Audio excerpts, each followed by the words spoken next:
Taylor Young. I play guitar and do some backing vocals and twitching tongues.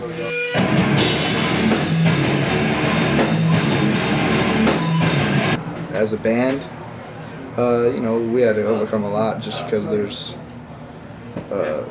things people say about us or opinions people have. But at the same time, we're not too concerned just because, people that like it are going to like it, people that don't aren't. Yeah. That's pretty much it.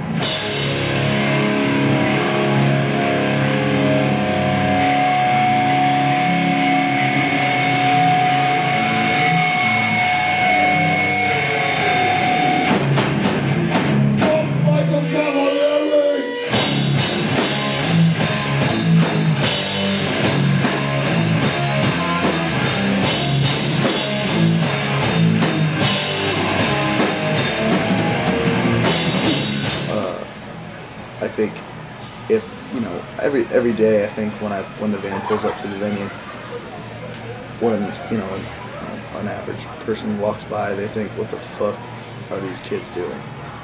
Why are they in this van? And that's kind of the basis of it. It's like we're doing something weird that the average person does not want to sleep on a floor. They want to make as much money as possible. We don't care. We're just playing music. We want to play music. Mm-hmm. And that's pretty much, that's the basis of it for me. What are some of the, things in mainstream society that you don't agree with and that you come to the scene to get away from? Well, for me, it wasn't so much as that as I had a tumultuous upbringing with parents and moving and never really having something to cling to. And I also just love the way the music sounds. And when I was probably between 8 and 10, I went to the record store with my dad and I told him, Dad, I need something that goes jun, jun, jun. I said those words to him. And he laughed and said, well, I don't know what to get you. And I said, I want Metallica. And he said, no. And I got a Soundgarden record. Later, I got that Metallica record and I preferred the Metallica record. And, as you dive deeper into music, you find the things that really relate to your inner being the most. I don't know. To me, it was hardcore. They had the jun jun jun all around for me.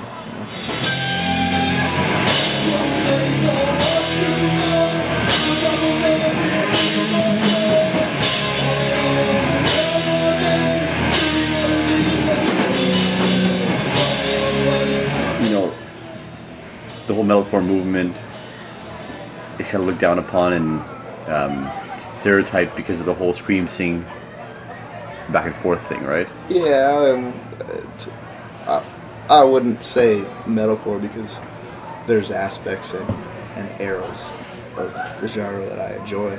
But if you were to say something current, or not current, it's probably a current metalcore band I like. People could call Twitter Tons a metalcore band, technically. But yeah, like the scream singing Warped Tour shit, there's no real feeling there. Mm-hmm. That's to me that's what it is. If a band's screaming and singing and it's cool and real and hard and hooky, then it's gonna be good. This is World War 5, motherfucker!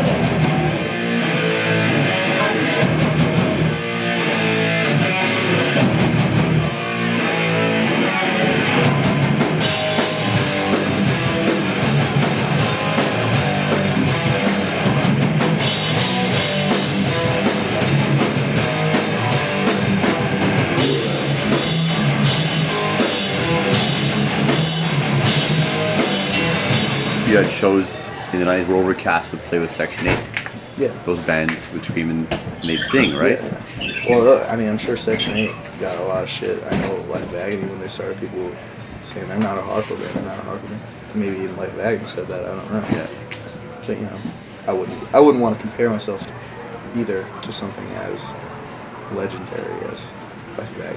You know, like people compare us musically, but realistically, it's not. I can't put myself in that room. You know? Sure. What is your connection to the upstate scene? It's kind of odd that it takes some small band from California to take out a band like Stigmata on tour. They're like, what, 5 times your age? Maybe. At least double. Well, they're not even double my age.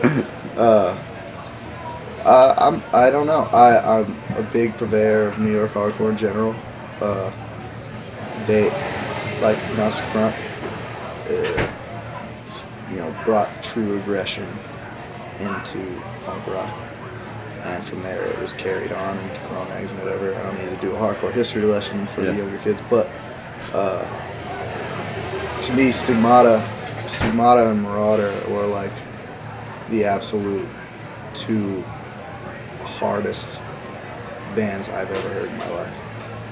And after finding Stigmata, you dive deeper into the Troy scene, and to me it was a lot of just ultra hard music that to me kind of wanted to sound like Pantera, and I love Pantera, so to have hardcore bands trying to do that is to me just the ultimate form of music.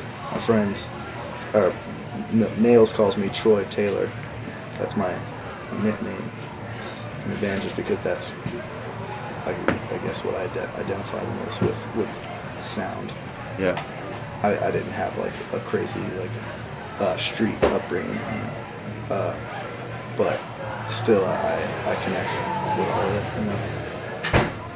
Yeah, like people would compare some of that Cutthroat stuff to Pantera. Yeah, absolutely. But the whole thing, like the kick drum sound at Max Tracks and stuff. Yeah. All that is just fucking Pantera, and that's fine. That's cool. Yeah.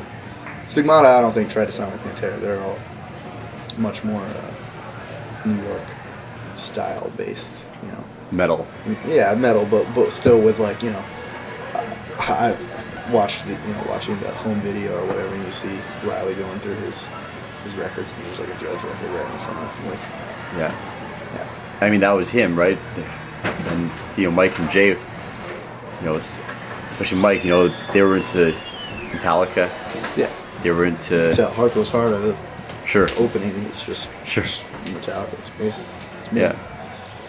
So I mean, how'd that collaboration come together? Stigmata on tour with you guys? It was they did that benefit show. Yeah. And I heard through the grapevine that they wanted to do West Coast shows. That's kind of beside the point. We were gonna try to bring them out in a different way before, and it didn't really pan out. It was just a short string of emails, and then Patrick Kitzel, Reaver Records, contacted Dan Weinrop, singer of Downpresser, and asked if we'd be interested in having them on our tour. And of course I said yes without even thinking about it. Yeah. I'm glad it's working out. I'm glad it worked out the way it did. It's gonna be insane. Yeah. I don't believe it yet. Right. You know, it hasn't soaked in, but it's gonna be an insane 5 days for me. Yeah. For sure.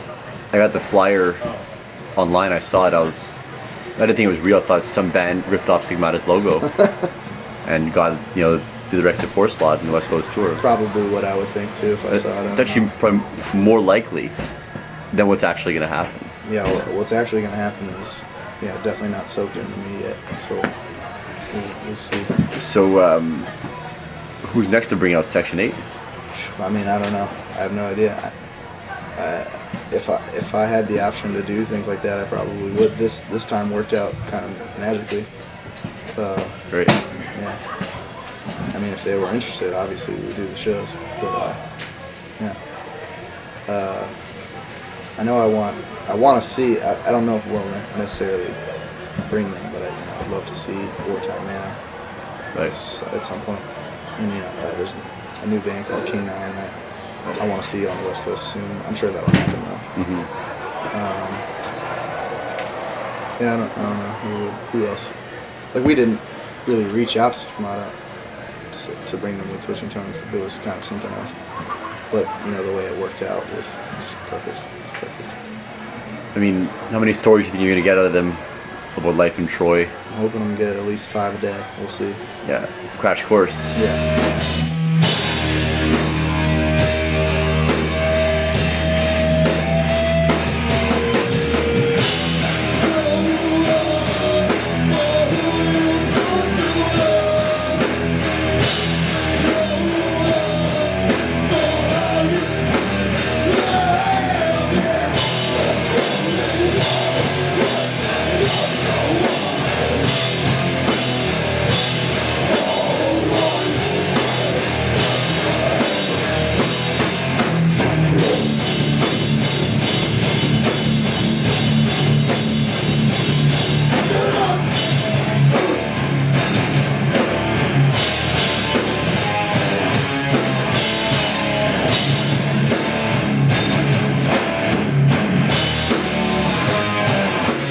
And I just want to put out there any plugs or words of wisdom to the kids out there who are just struggling and going through bad breakups, going through trouble in general.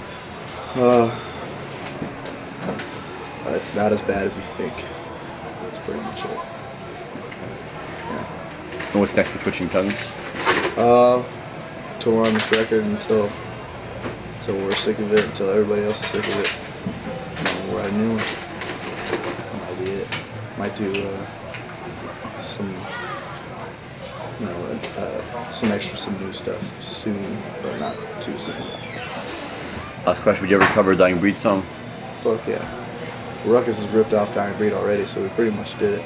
Right. Yeah. Very true. And what's the status of Ruckus, by the way? Not dead. It'll never be dead, because it's just the foundation of it is my brother, me, and my friend Jacob. Jacob is very busy with work, but it doesn't mean we won't play. It's just, you know, never really made sense to play too far from home yet. But, you know, if somebody really wants to have us, we'll play at any time. Very cool. Well, thanks for your time, bro. No problem.